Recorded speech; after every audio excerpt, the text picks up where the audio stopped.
Assalomu alaykum Gulshaydolarim. Bugungi videomiz Kardelina guli haqida. Menda Kardelina gulining mana shu turi bor.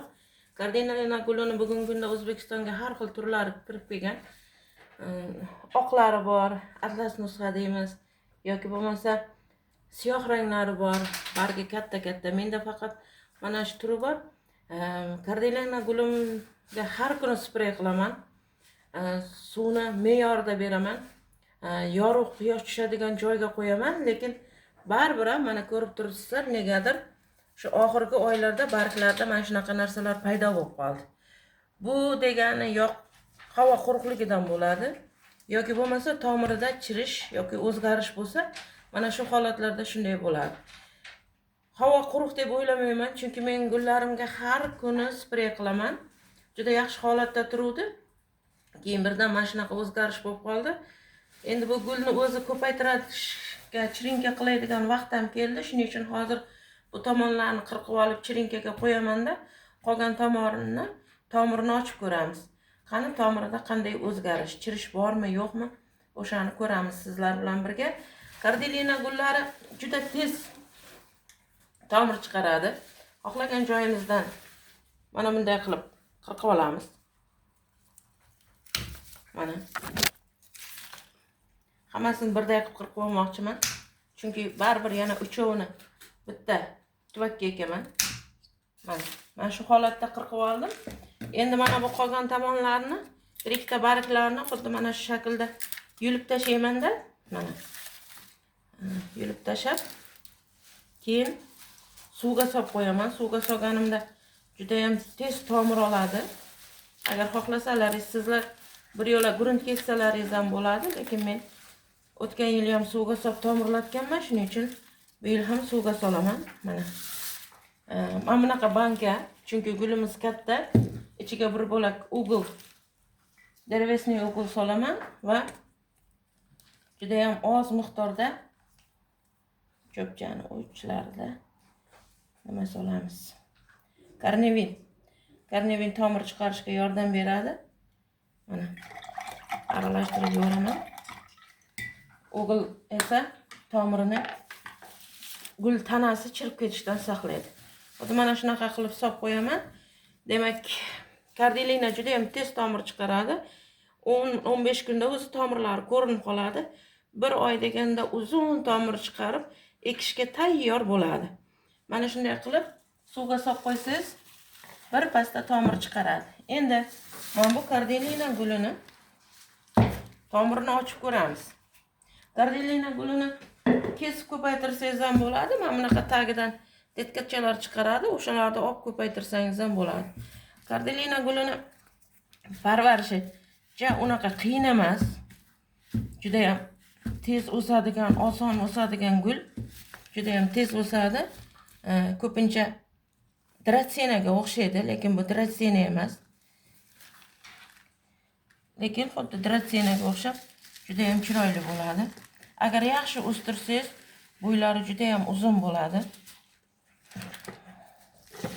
Demak, tomiri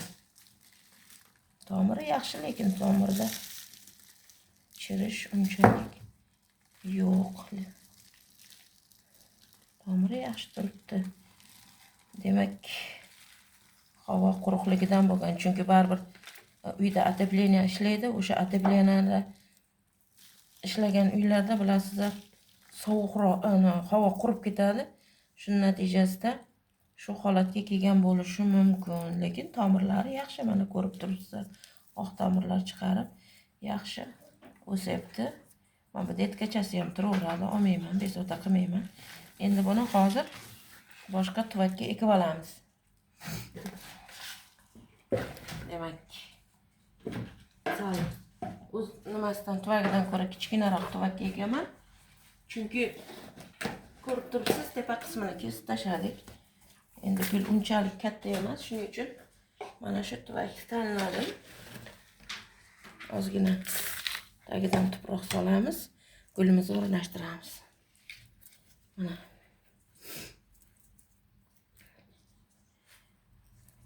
Nima uchun uchtasini bitta qilib ekkanman? Chunki mana shunaqa qilib uchtasini bitta qilib ekkaningizda juda ham chiroyli bo'lib turadi. Xohlasangiz 4 ta, 5 tasini bitta qilib ekish ham mumkin. Agar sizlarda bo'lsa, kardinalina bo'lib, bittani bitta tuvakka ekkandan ko'ra ko'p eksa, juda ham chiroyli ko'rinishda turadi tuvakda. Hozir mana shunday qilib ekib olamiz. Tomirlarni juda ham ko'p ochib oldik. Shuning uchun to'liq hamma joyiga tuproqni endi singdirib kirgizishimiz kerak.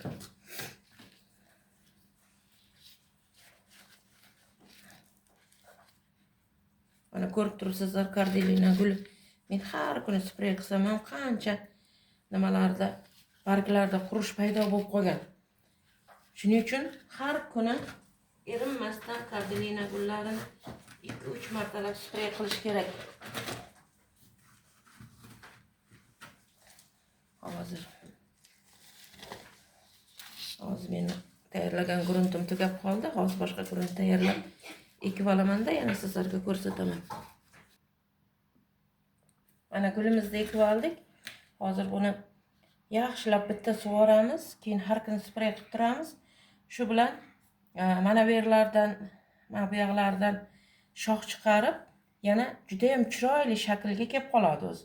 Mana bularimiz esa 15-20 kunda tomir chiqaradi, bir oyda to'liq tomir bo'ladi. Keyin yana buni sizlarga ko'rsataman. Yana bitta tuvakka ekib olamiz. Juda ham chiroyli ko'rinishga kelib qoladi. Agar kimdir gul o'stirishga qiziqadi, lekin gul o'stira olmayotgan bo'lsa, gullarda muammolar bo'lsa, men Telegram kanalim bor, Yashil burchak Telegram kanali. O'sha Telegram kanaliga qo'shilib olsalaringiz, gullaringizda muammolar bo'lsa, bemalol savollaringiz bo'lsa berib, gul o'stirishlaringiz mumkin. Rahmat.